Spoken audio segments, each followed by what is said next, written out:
to help educate families and individuals served about a variety of topics. And we typically host those January, April, July, and October of each year. In Octobers, we typically try to focus on a subject related to students and those in the school age group.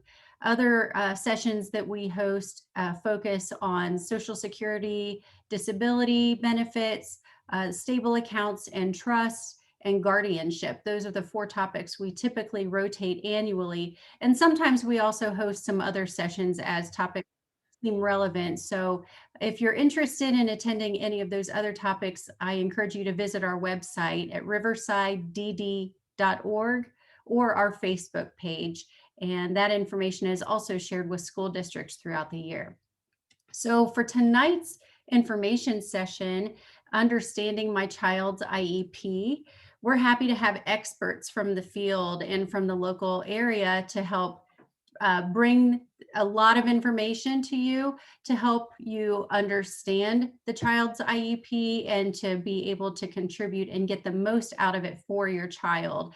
And so we are happy to have Ashley Thoreen and Amy Todd from Piqua City Schools with us.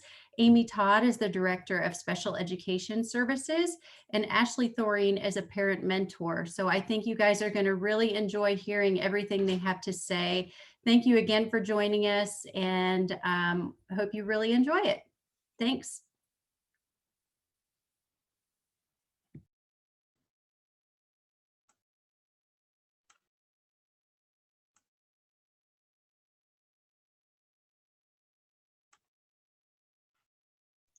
There we go. Thank you so much for joining us and taking time out of your busy life. I want to start by going through a few housekeeping items. And this webinar is being recorded, so your line should be muted. Next, feel free to use the chat feature to ask any questions you may have throughout the presentation. I'll be monitoring that chat log. And once the recording is processed, we'll have the video up on the Miami County Board of Developmental Disability and Piqua City Schools website for viewing on demand. So let's get started by taking a quick look at our agenda for the evening. First, we're going to cover what the IEP is as well as the ETR. And next, the evaluation process and the team. And then we'll dive into a sample IEP and go through each section for you. We would love for you to have your child's IEP with you so you can help relate each section and how that works for your child. Then we'll cover what's next after your child's IEP is set up, what to expect and what to look for. And then lastly, we'll cover your role during these processes and some tips that we think you'll find helpful. And if we have enough time at the end, once our recording is stopped, we'll do some Q&As. So we've got a lot to cover, so let's jump in and get going. So some of you may already know what an individualized education program or an IEP is. However, some of you may not.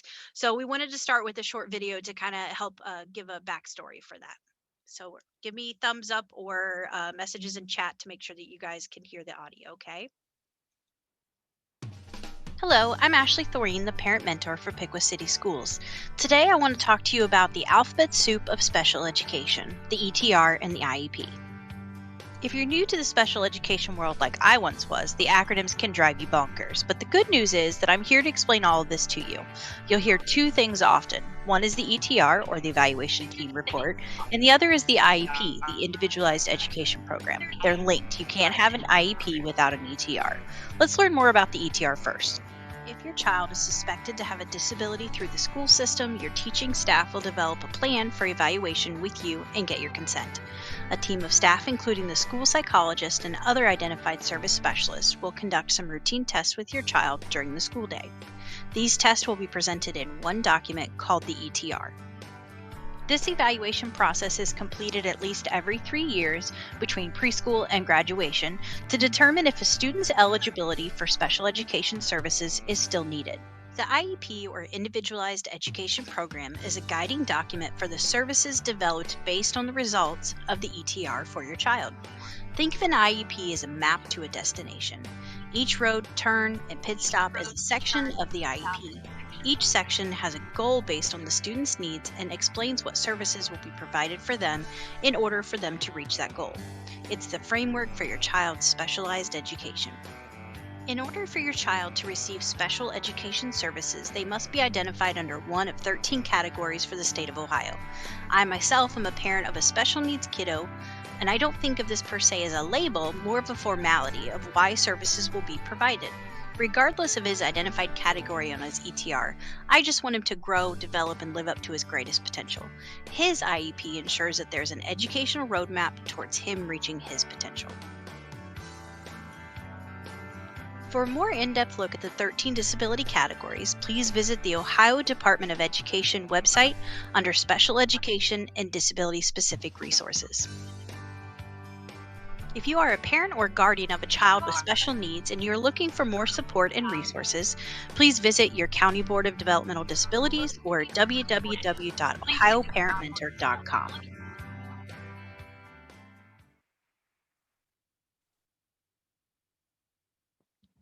Okay, awesome. Hello, I'm Ashley Thoreen. There we go. And Amy, you are up.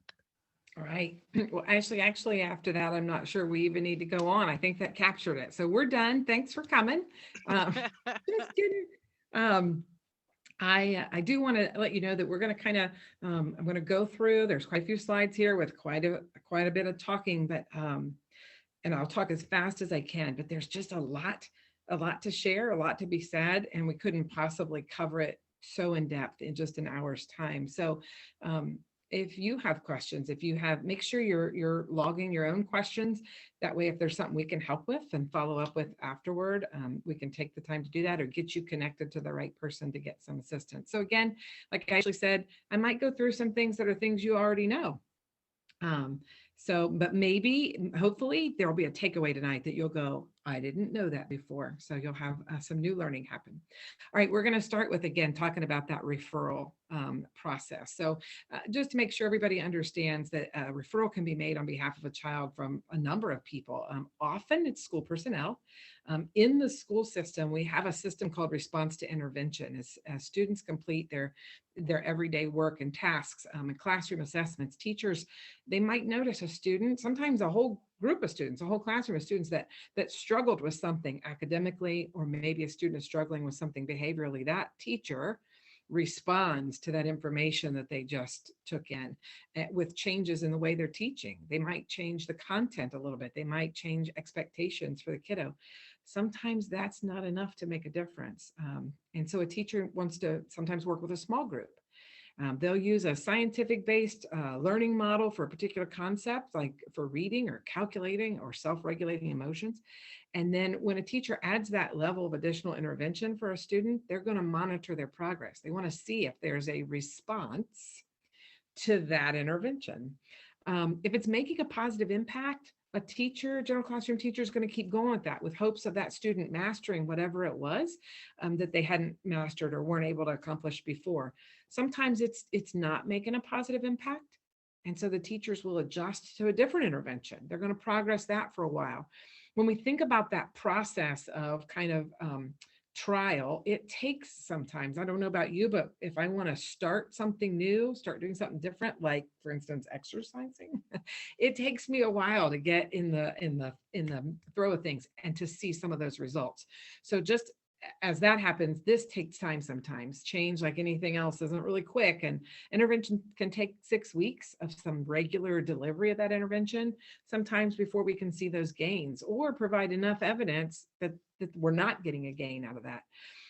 When we've done a few interventions, then several interventions have been used. That data that's collected over time for a student, and they're not responding to that intervention, that's the time in which a school team might decide it's time to suspect a disability. Sometimes a student will be exhibiting concerns in their home that they don't necessarily display at school.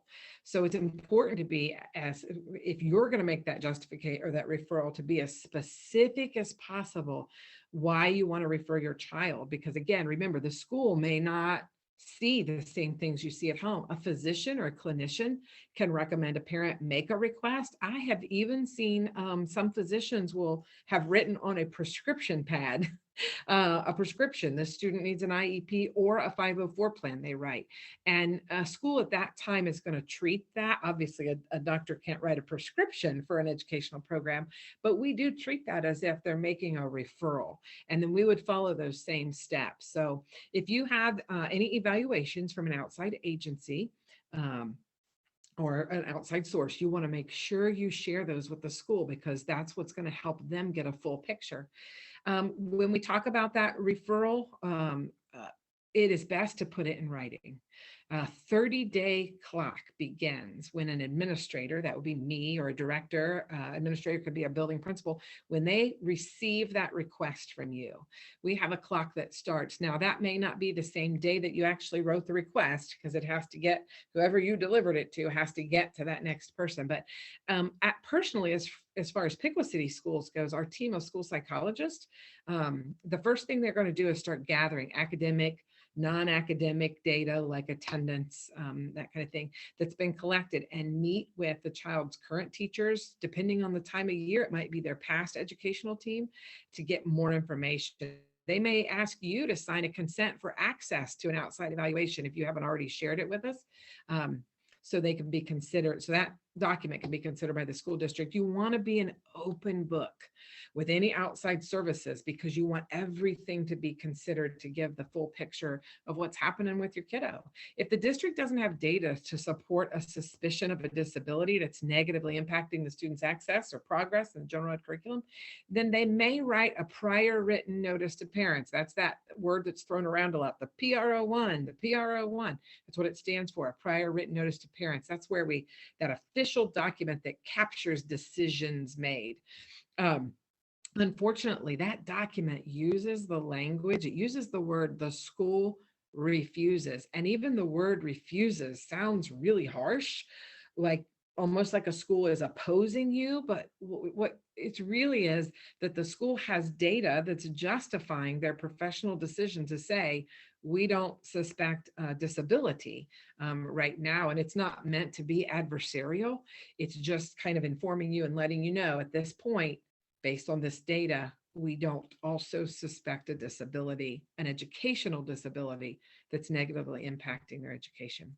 If the school does agree, and they collect all that data and they go, yeah, we suspect a disability too, they're going to set up a meeting with you right away, gather even more information. They want to determine which disability are we really suspecting at this point. Sometimes it's a disability or a couple of disabilities, because we can't put our thumb on it, or we have kiddos that may have some characteristics in different categories. At that same time, we're going to sit down with you and talk about a plan for evaluation. What are all the components we think need to be evaluated? What components do you think need to be evaluated, parent? And then we ask for your consent. So we have to have from you that you say, yeah, that's okay to perform testing with my kiddo. At that same time, you're going to receive that prior written notice, that PRO1 of that intent.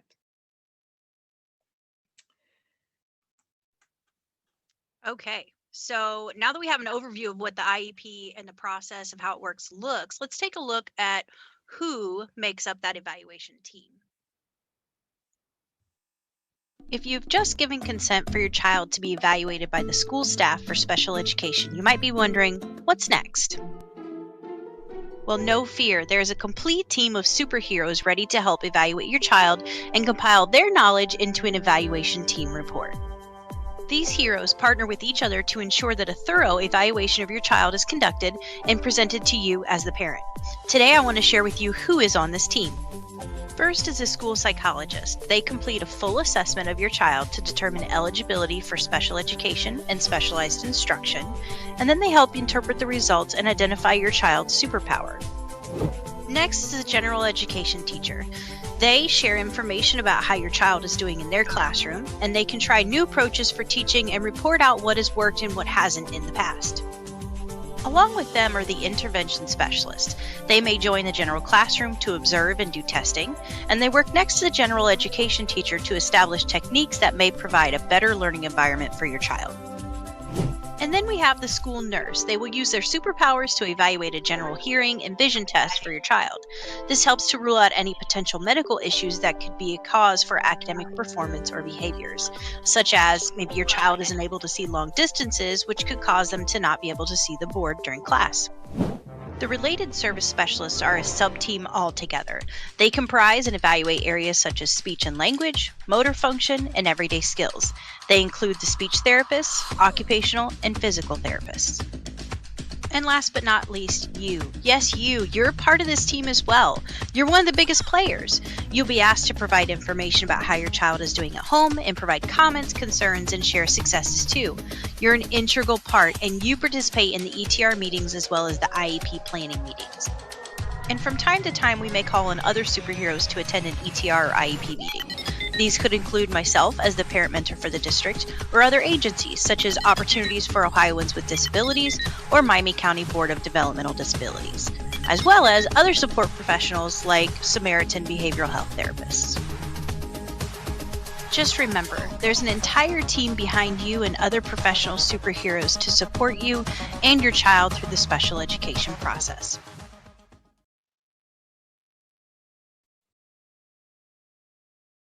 If you've just given consent,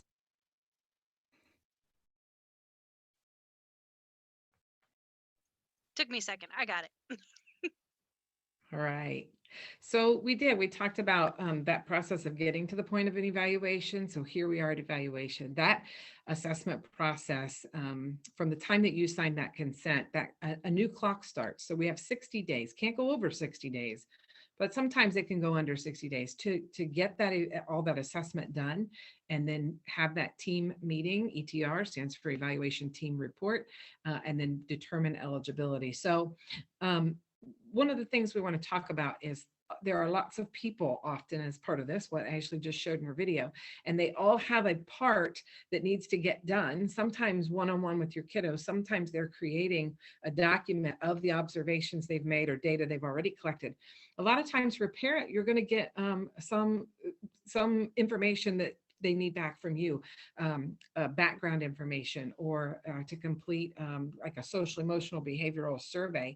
One thing I can tell you is the earlier all of those pieces can get done, the faster the school psychologist is able to put all the pieces back together to prepare a report. And that report is what is shared or reviewed at the evaluation team report meeting.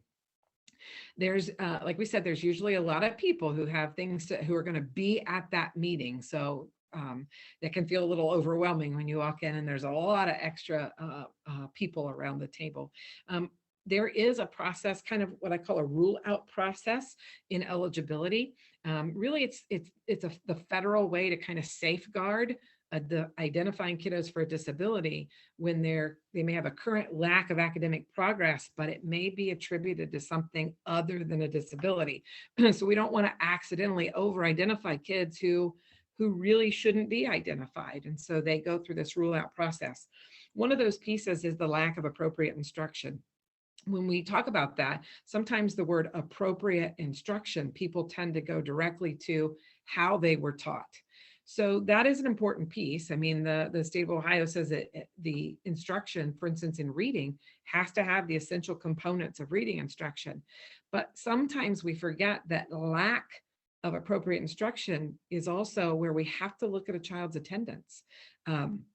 If they aren't in school to receive that good instruction, then they are considered to have a lack of appropriate instruction. So a child's attendance does come into play when we're talking about eligibility.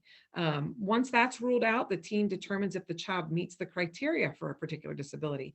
One of Ashley's videos recommended going to ODE. You could look up the 13 categories. You could also go to understood.org, great resource, and search for the 13 disability categories under IDEA. It's important for you to know too that in the state of Ohio, and to my knowledge, we're the only ones in the union that don't allow the 14th category, which is called developmental delay, to be allowed beyond the preschool level. So preschoolers in Ohio can have a developmental delay. They can't when they move into school age. I believe that federally, it may be able to be utilized up to age 9. So keep your eye on that. I know the operating standards were up once again for revision. They were open for public comment, and that may be one of those categories where the state of Ohio says, hey, developmental delay is appropriate for a lot of kids beyond preschool. If the child meets the definition, then the decision at the table for the team is to decide, does this child require? And in your slide, you can see we put require in all capital letters because that's a really key component.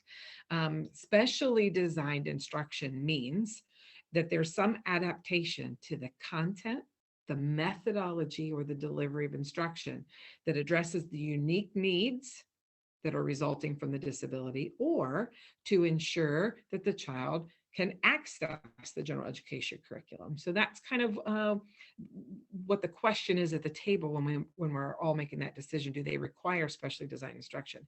I can tell you that a law firm in Ohio called Bricker and Eckler shares with us, shares all across the state, that there are differing opinions on what qualifies as specially designed instruction. There are a lot of court cases that have found that it's not specially designed instruction for things like breaking down tasks into chunks, receiving copies of written instructions, monitoring attention and behavior and homework completion, receiving visual cues, that things that might be available to all students. So I really want to say that we circle back around to the idea that we don't want to over-identify.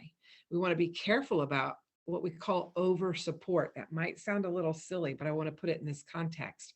I always tell my staff at Piqua, there is a really fine line between appropriate support and too much. We got to remember, if we are doing for a child what they actually can do for themselves, they may not like to do it, right? I have a lot of students who don't love to write, but they have the physical capacity to write. If we write for them and don't have them do it, then we're actually disabling them.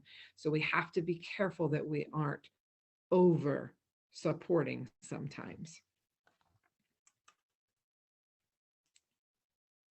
All right, so we're going to assume then that the ETR has taken place, the child qualifies, and the team is developing an individualized education program. That has to be developed within 30 calendar days from the evaluation team report. Often an IEP team meeting will be set at that same time. There are 5 people that have to be at that meeting. One is the parent, you as a parent, an intervention specialist, a general education teacher, if there is one, meaning some students may be in a program where a general education teacher isn't part of that. In that event, there would not be a general education teacher at the table, and a district representative. So those 4 individuals. If a student is of transition age, it's expected that that student is at the table as well as a member. The last position that's a required position is an individual who can interpret assessment results. Now that might be able to be filled by the district representative at the table or the intervention specialist at the table. So at a true minimum, it's 4 individuals. The general education teacher may not be part of a meeting if your student is in an all special needs type programming or facility. They may not have a general education teacher that's serving them. So if anybody is unable to attend, they would need to have an excusal, an approved excusal from the family that it's okay to move on with that meeting without that person present. So again, trying to go really briefly, we're going to kind of just roll through some of these sections. If you have your child's IEP with you, you might want to take some notes, jot down any questions you might have that we could help get answered in a follow-up.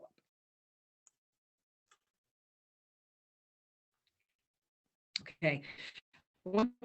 Notice right away they have the word draft across this page because anytime that you come to the table for an IEP meeting, it is always in draft form. Additions, deletions, changes are expected to be made at the table as everybody's giving input to the document.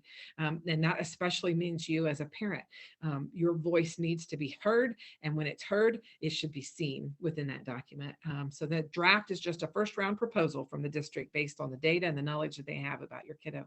Couple of things it's always important to remember to review the demographics, phone numbers, email addresses, home addresses. Sometimes our two systems may not talk very well to each other, so it may have gotten updated in one place and didn't in the other. These are pre-populated for a lot of districts through their systems, and so if it's not up to date in the other system, then it may come out inaccurate here. So we would correct it on this document, and we would try to get you connected with a secretary to get it up to date. Always important to have a good email address, especially in this world of remote meetings and electronic documents being passed back and forth. You want to make sure you have a working, secure email.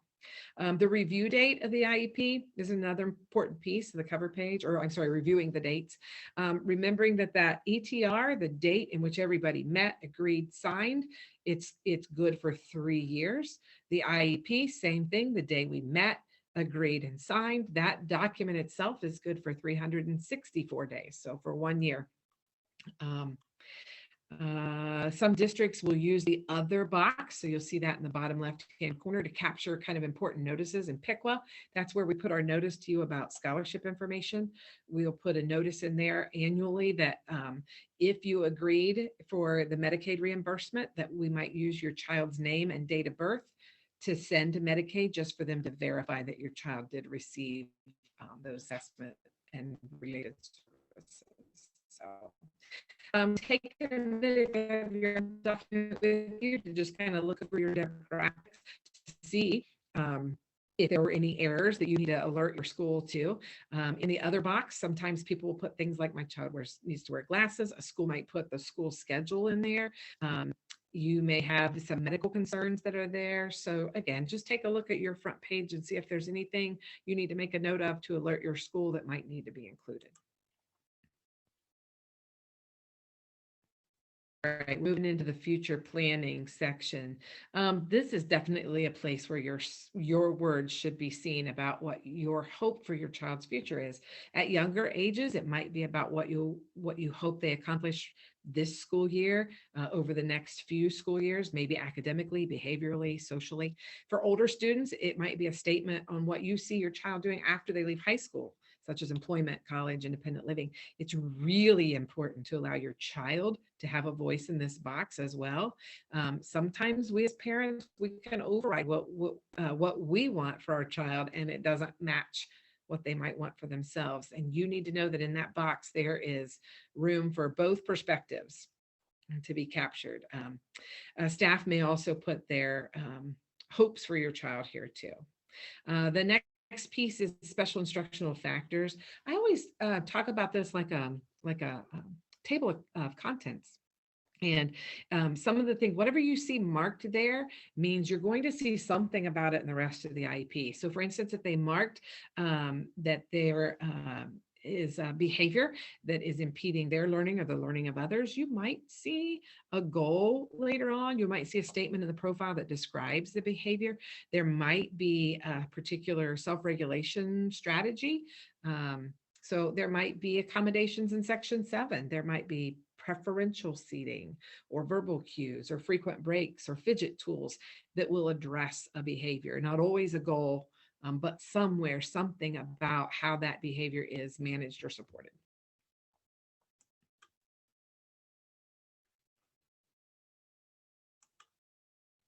Okay.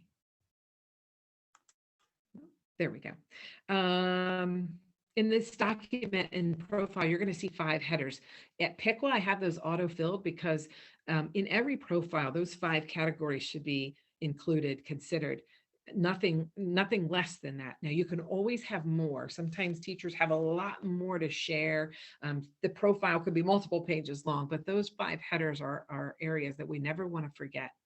And I would say, really, when we think about that, the first thing out of the gate I want to know as a parent is, what's my child good at? What do you like about my child? What have you learned about my child, what they like, what their interests are? So again, if you have your document that your child's IEP, take a minute and look in that profile.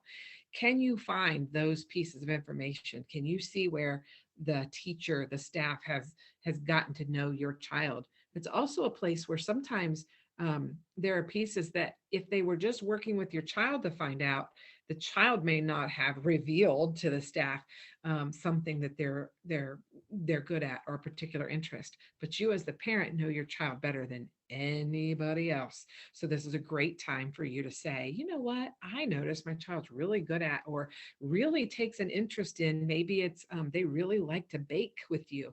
That would be something we may not necessarily have uncovered with them, but it's definitely important information for you to share with us as well. Educational needs are typically coming straight from the evaluation team report that you will have just had. Um, how the disability affects the involvement or progress in general education.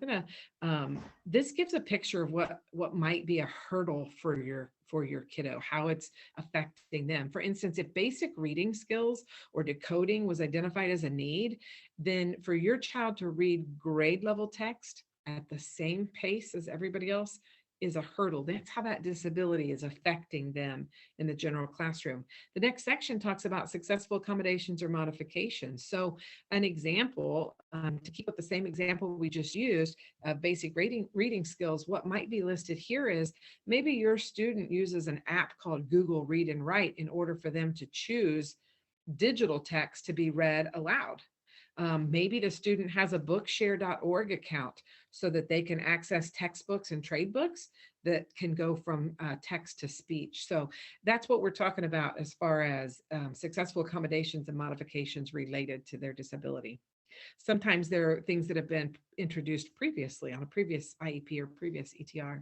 District and state and district-wide assessments, that should be where you're finding information out about how your student did on the Ohio state tests or the alternate assessment for students with significant cognitive disabilities.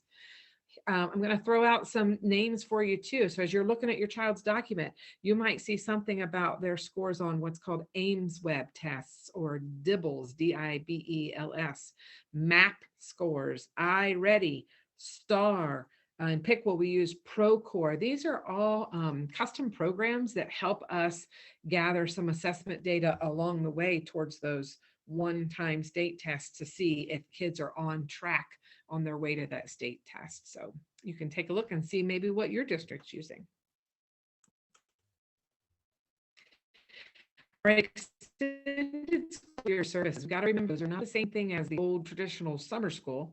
And unfortunately, it also isn't the thing that I hear from a lot of parents, especially that have children with autism. They're looking for structured summer activity for their kids, for some structured summer routine. This unfortunately is not that particular category or concept. This is specifically determined by data. So we're going to be looking at progress report data. The district, the staff are going to be looking at that. They're looking for overextended periods of time, like summer break, Christmas break, spring break.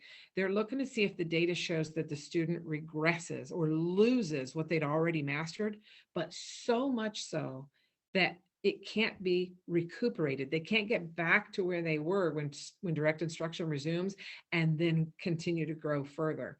The understanding is that all children identified with special needs or not regress a little bit. That summer slide, when school is not in session, they get a little rusty with their skills.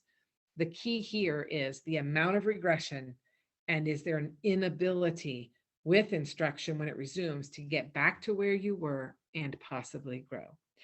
Right now, this unprecedented time that happened in March when all children were forced into remote learning options, the state has really addressed this to say, this is not ESY. ESY is reflective of the data you had before COVID came into play.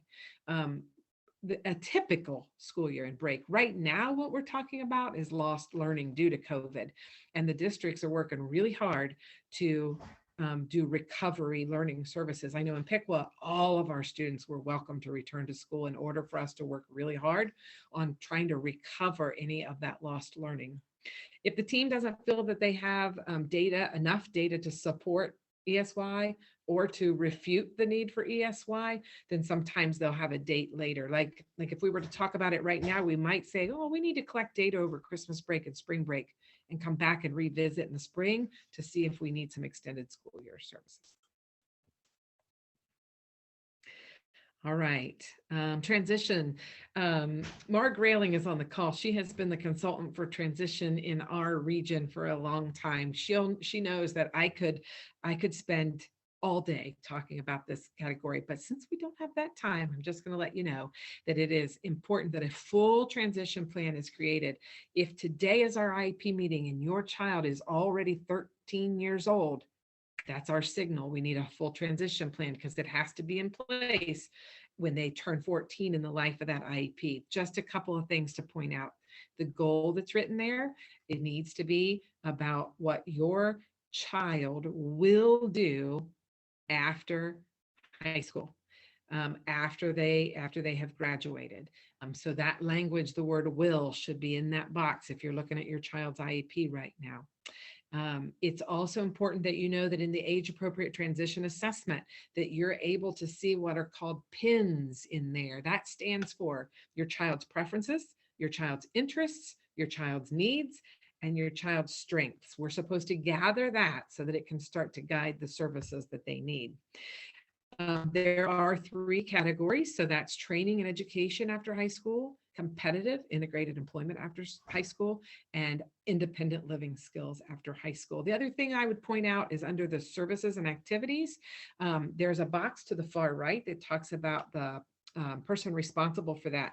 Remember that services and activities are things that the school and partnership with agencies are going to provide, do with, do for, assist with your child while they're in high school so that they can meet the goal that they wrote for after high school.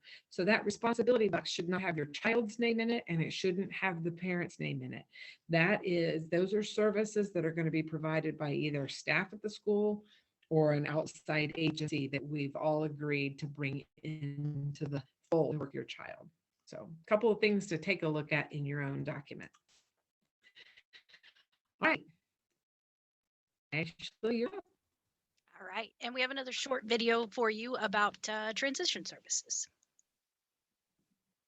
Hi there, I'm Ashley Thoreen, the parent mentor for Piqua City Schools, and today I want to talk about transition planning.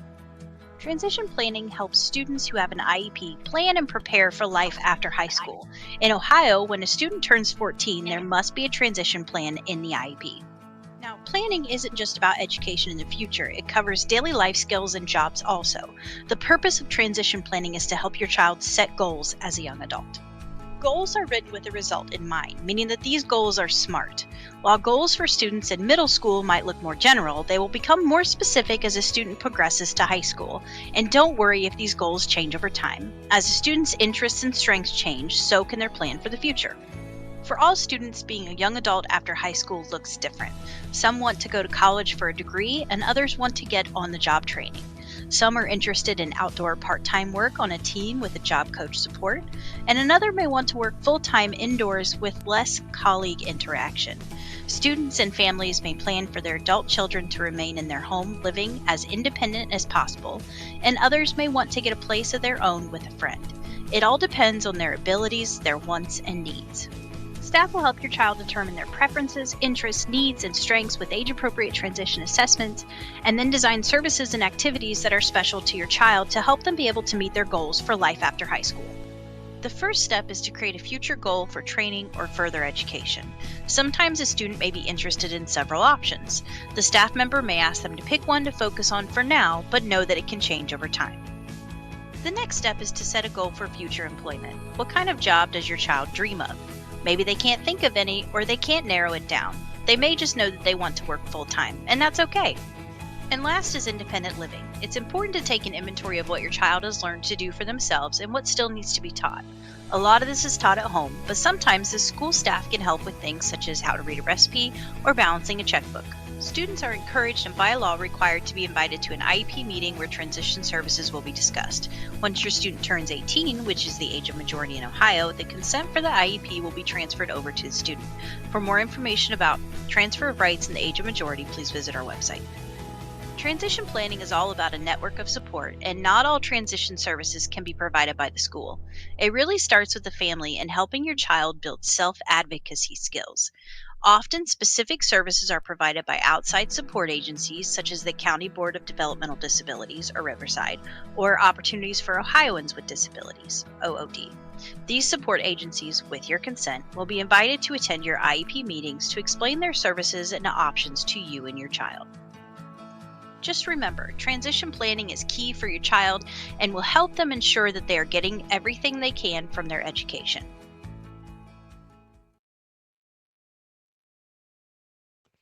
All right, thank you for that, Ashley. This next section we're going to talk about is section 6 in your IEP. So if you have your child's IEP with you, just a couple of things I would point out in the box that's present levels. This is a location for a lot of data, quantitative data. So you may see a lot of numbers, should see a lot of numbers. This is also the place where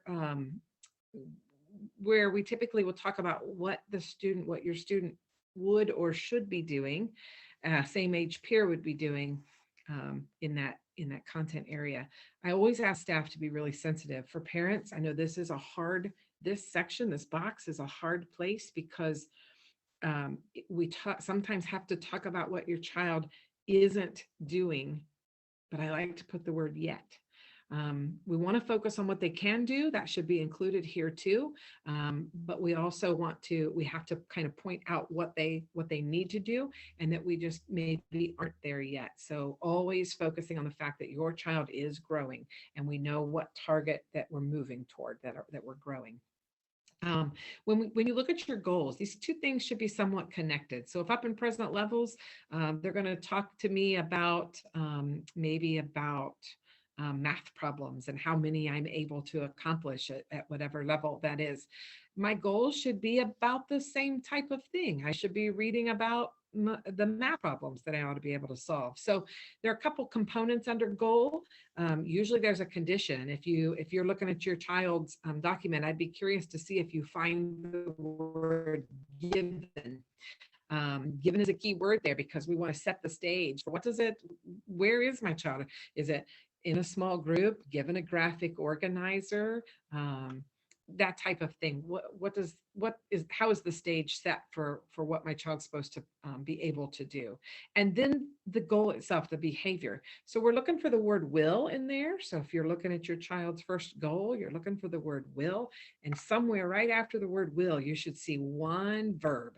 And that's exactly what we're going to be checking to see if your child is able to do after a year of instruction. Remember, that goal is meant to be met after a year of intensive instruction. So the last component of a goal is that definition of mastery. So what we're looking for is, how well does my child have to be able to do this piece, and how often do they have to show me, show anybody that's working with them that they can do that?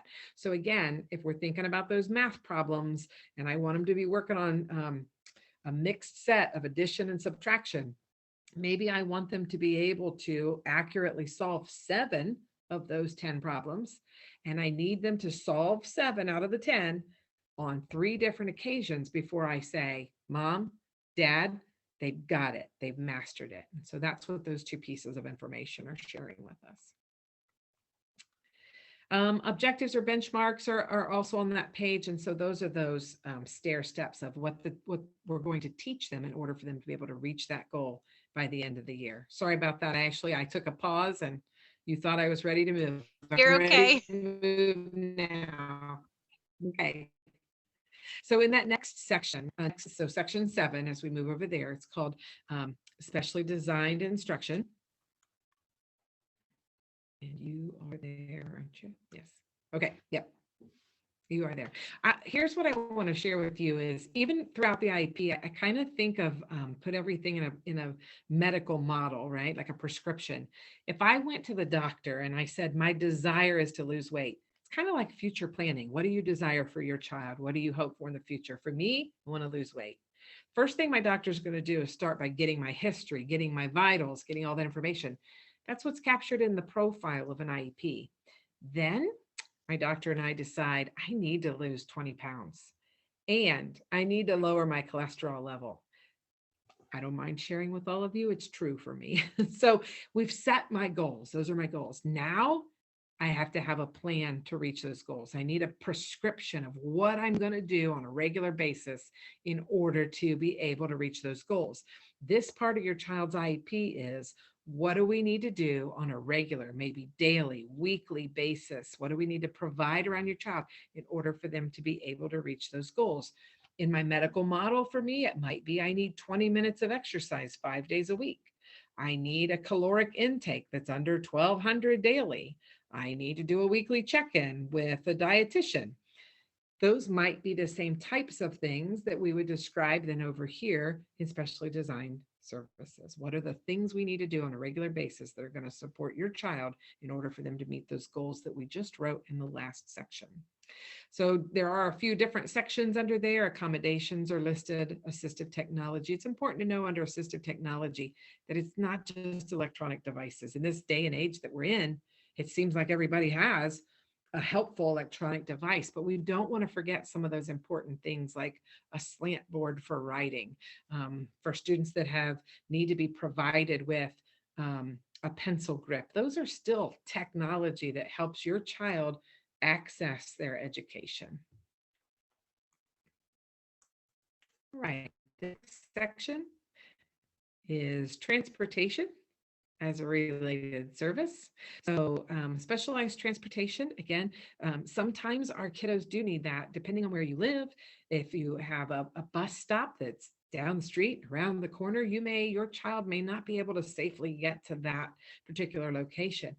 It is still important that our aim for your child is that they are as independent and as included as possible in all walks of life, including their transportation. So sometimes we need to put in just some certain accommodations, a strategic bus stop, like maybe what I just talked about. Maybe the district can move the bus stop closer to where you live.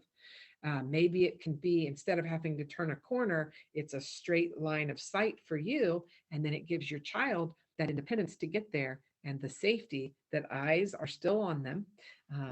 Sometimes the kids need support to get onto the bus itself. So ideally, we want to do anything we can to help your child be on a general education bus.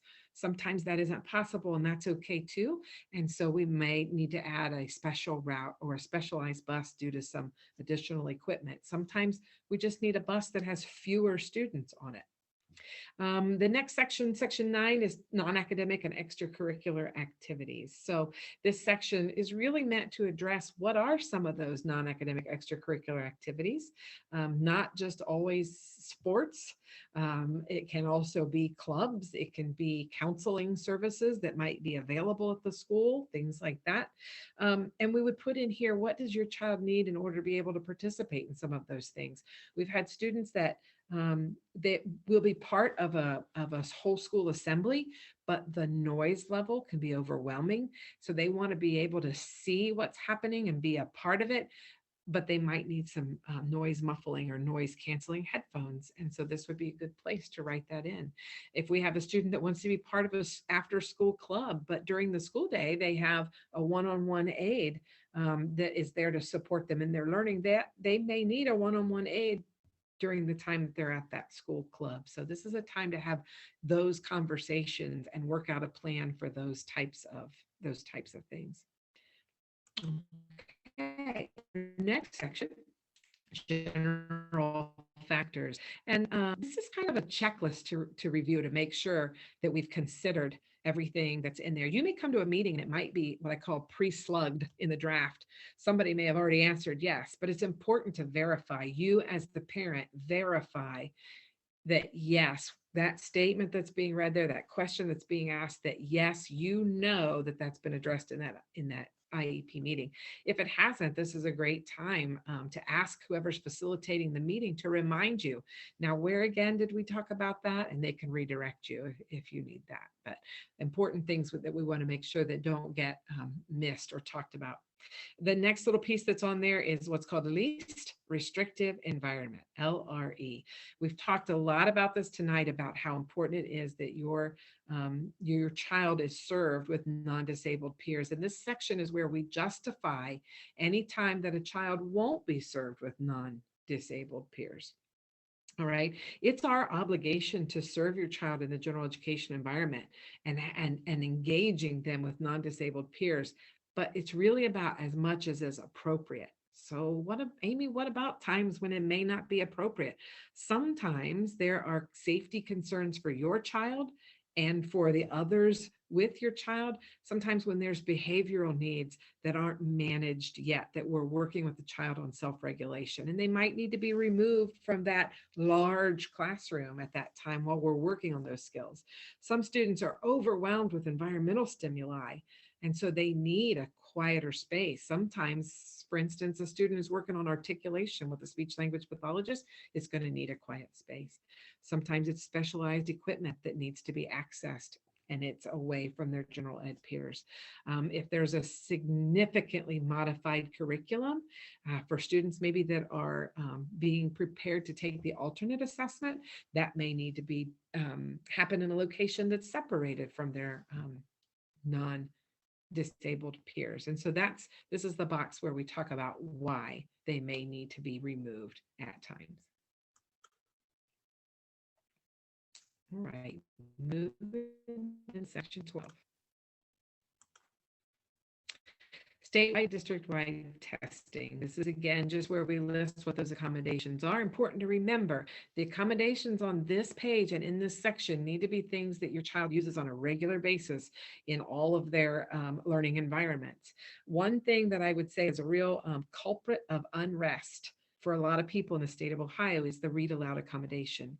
It is only allowable for students with a print disability, children that are unable to decode any print, and they require all text to be read aloud to them in all environments. Well, we have some kiddos that may not read as well as we would hope that they can. They're working on that, but the test is written at the grade level text. They may not be able to master that yet, but because they can read and they're on a pathway to reading, they may still be expected to read that particular test in the state test because it is measuring their ability to independently read and comprehend. The good news is the other sections, math, science, social studies, are not measuring their reading ability. They're measuring how the students comprehend and apply math, science, and social studies concepts. So text can be set to be read aloud in those sections.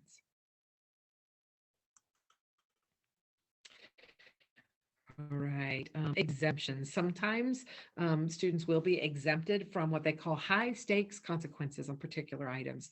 The third grade reading guarantee is one that we will often talk about to say we may have a student that's not reading at grade level yet, but again, that word yet comes into play. We're still providing intensive reading instruction and on a pathway to that.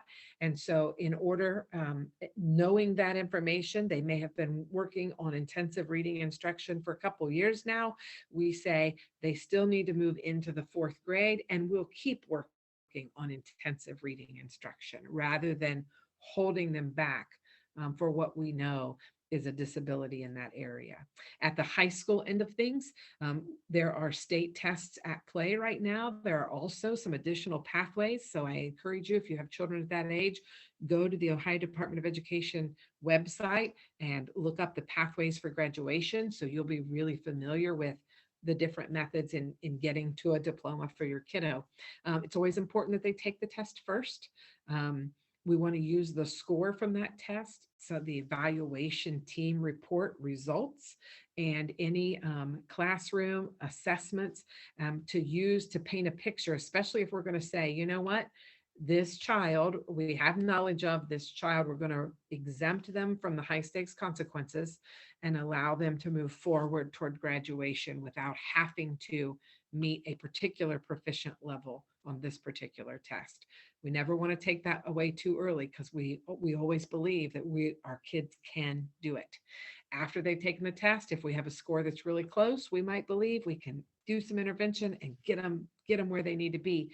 If it's very, very far from that proficient line, that's when a team might come together and say, you know what, we're going to keep plugging at it, but we may not get it to that particular proficient level in time.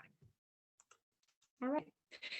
And we're nearing the end of that IEP So the meeting participants would be listed there, those folks we talked about earlier. You would sign in meeting participants that you were there. That doesn't mean your agreement, it means you were present.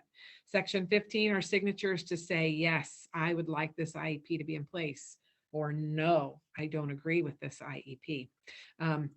If there's a change of placement on the least restrictive environment continuum, meaning being removed more from non-disabled peers or moving back into being included with non-disabled peers, those are considered changes of placement, and a parent consent is required in the state of Ohio before that change can happen.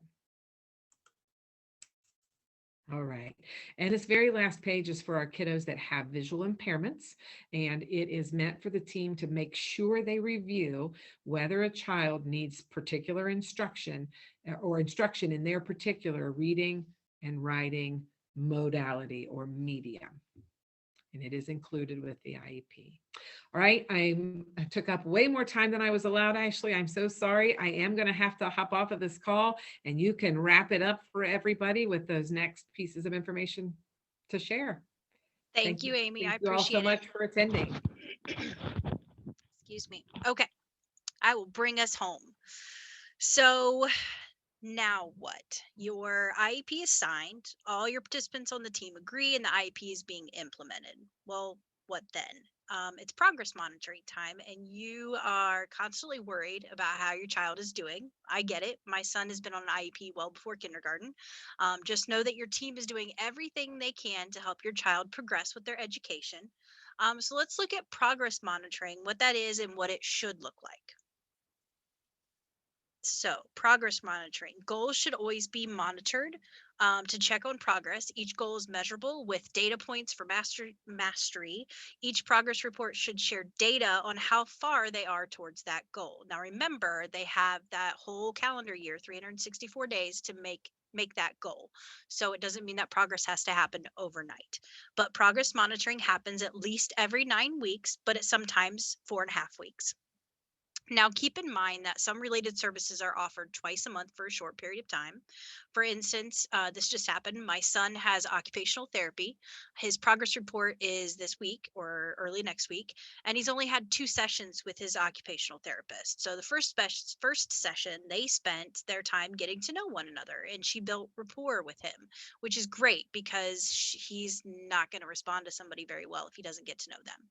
So then she had 1 session with him to work on things, and there isn't going to be a lot for her to report out on because they've only had 1 real session to work on. And she had that conversation with me, and I completely understand. However, if you would have just received a progress report, let's say that says he's doing great or no progress made, for instance, as a parent, I would want to know, well, what does he's doing great means? And how does that relate specifically to his goal in handwriting, for instance? Or I'd be calling to find out what it means that he's not made progress. That's the only information that I was given. For instance, in my haste, I might forget that he only had services for 40 minutes in a month, and he only had 2 sessions, and 1 session was, getting to know somebody. So this is just a prime example of why communication is really important. I know firsthand as a parent, it can be frustrating at times when you aren't seeing your child make progress toward their goals. But remember, you have to celebrate the small things, and those small things add up to bigger actions. I also learned a valuable lesson once: behaviors can impede progress. We had a very rough year for my son. I think it was 2nd grade. And during that year, he made little to no academic progress. And it would have been impossible to sit down and test him on his letters when he was flipping desks. I think it's very important to keep those lines of communication open and understand that staff's role as well as yours as the parent, which kind of brings me to our next topic, your role during IEP and ETR meetings. Another short video for you guys. We're almost done. Hello, I'm Ashley Thoreen, the parent mentor for Piqua City Schools. I remember my first ETR IEP meeting for my son. I walked in completely overwhelmed when I saw there were a ton of people there that I didn't know and not sure what they were there for. I wish I would have been warned about what to expect and someone to prep me on how to be prepared. I felt like a naive young girl walking into a school full of zombies. But don't worry, you won't have to fight any zombies, but I'm here to give you a few tips and let you know how you can make the most of these meetings. The school will make an attempt to schedule the meeting based on your availability. Call ahead if you have to reschedule or if you're going to be late, but don't be a no show. It takes a lot of coordination for all the people to be present. We understand emergencies happen, just plan ahead best you can. Next, be an active participant. I know it's overwhelming, but they are there for you and your child. Your participation is needed and vital to ensure that a plan is in place on how to provide the best education for your kiddo. Limit phone usage and distractions during the meeting. We value your time. Be in the moment. And don't forget to complete any surveys or questionnaires sent home from school. These are important pieces to the puzzle during evaluations and IEP meetings. Your input is necessary to gain a holistic picture of your child. And next, write down any questions you have so that you can address them with the team. If you have several, don't be afraid to send them to school ahead of time so the staff can be prepared to help answer them with you. And last, do not be afraid to ask questions. There's a lot of jargon or words in special education that could be used that you have no clue what they mean or what they are. So speak up. Don't be afraid to ask what pragmatic language is or why your student might be pulled out of the classroom for physical therapy, just to name a few examples. If you don't understand or need clarification, just ask. Any of the folks at the table would be happy to explain or provide additional resources to you. Remember, you are a part of the team helping to teach your child and help them grow to their fullest potential. If you leave the room angry or confused, the school cannot read your mind and won't know how to help. They want to have a good working relationship with you. I'm Ashley Thoreen, the parent mentor for Piqua City Schools. If you have questions, need someone to talk to, or would like me to attend your meetings with you, please just reach out. I'm here to assist. All right. So, and the last thing we have is a couple of tips for you if you're still hanging in there with us. First, I would say stay organized. I myself am not an organized person by nature. I have trained myself to get there because I know I will forget things or lose things if I don't. You might be receiving a million papers and reports from school, but those are all important. So maybe try putting everything in a binder as it comes in and put that one on top. That way you have everything in chronological order at least. Or check out a few tips from, again, one of my favorite websites is understood.com, or understood.org rather, on how to stay organized. And I'll add that link in the chat here in just a minute. The next most important thing is communication. Having open and honest conversations with how your child is doing at home and school is vital. If my son has a great morning or even a rough morning, I'll shoot a message to his intervention specialist and let him know before I drop him off, just to give him a heads up. If he had a really rough morning, they might provide some morning activity or movement breaks to get him in that ready to learn mode. Or if he had a great morning, then she has something to talk to him about.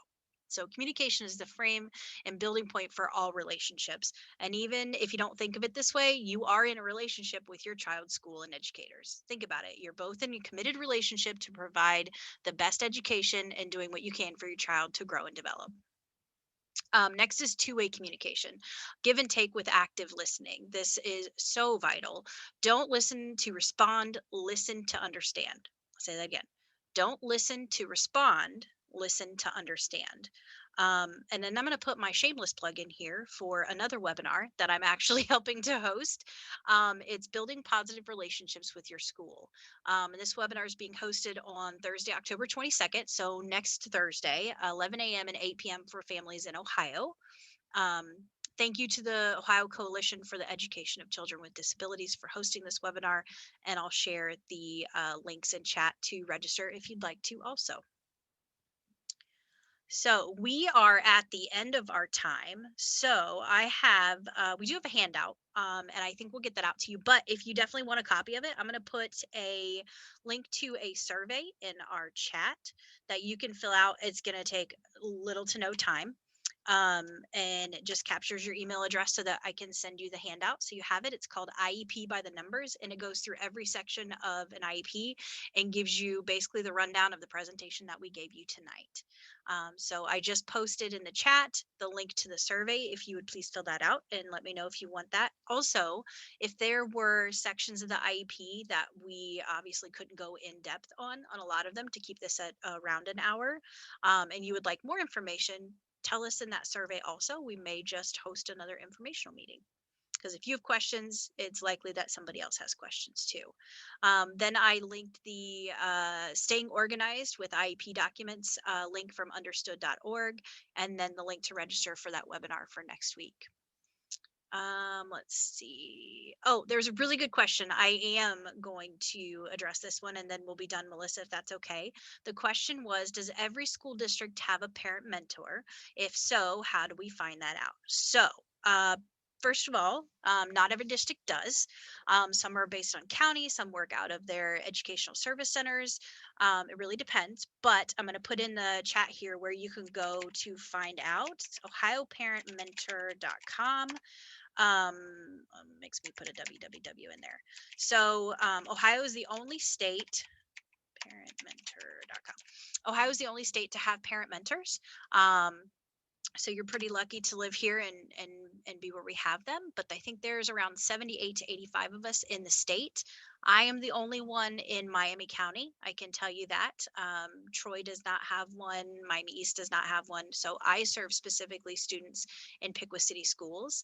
But you can always connect with the Ohio Coalition of Education for, I'm going to mess that up. I just call it OCECD. I'm going to get you the website. Ohio Coalition of Education Children with Disabilities. That's what it is. And you can connect with them and they will provide somebody for you to give you a listening ear, some advice. All right. I think I've got all of the questions answered then that came in. Melissa, I'm going to turn that over to you if you have anything else. Oh, I'll try. Hold on. There we go. Very good. Thank you so much, Ashley. I just wanted to ask you, Ashley, I know we talked about that survey, the question you were going to ask about the parent-to-parent program as well. Oh, I included on there if they would be interested in attending meetings. So I'm also a mentor for the Parent to Parent program, which is, I think there might be in other states too, but we have one in Miami County specifically. So if you're interested in possibly getting together virtually, maybe even a half hour with a group of mentors like myself through the P2P program, and other families or parents in Miami County, just for like a virtual coffee chat. There's a question on that survey that asks that too, because we might just put some of those together too if there's a need and people would attend. And no agenda on those, just kind of a, hey, here's what's going on for me right now. This is what topic came up, and then kind of go from there. Yeah. The parent-to-parent program launched last year. It is something that is offered throughout the state of Ohio, and it's not offered in every region, but we were able to get that started in this area. And we're fortunate to have Ashley, as well as I think 11 or 12 other family members of people that we serve through Riverside who have volunteered their time to connect with families who just have questions and want to connect and not feel so alone in their journey. So I encourage you, if you're interested, to reach out to Ashley and just see where the parent-to-parent program might go. So thank you again to Ashley and to Amy for their time tonight. Hopefully you guys got some information that will be helpful to you in helping to support your child through their education. And if you have any questions, I know that Ashley and Amy are open to helping you get in contact with those that you need to in your local school district if you're not in the Piqua City School District. And as always, at Riverside, we're more than happy to point you in the right direction as well. So feel free to reach out to us. If your child is eligible for our services and has an SSA, feel free to reach out to the SSA, or you can always reach out to you can call me. Our phone number is pretty easy to remember. It's 440-3000. My name is Melissa Nichols, and I'd be more than happy to get you in contact with the person who would help you out best. So is there anything else, Ashley, before we sign off? I am not seeing anything else. We got to thank you. I did post your phone number, your name, the link to Riverside's website, and then my email too. So Excellent. Thank you so much, Ashley. Thank you to everybody who showed up. We hope to see you again soon. Yes, thank you. Everybody have a great night. Sorry we went over just a little bit, but just too much good information to share. Yeah, it's great information.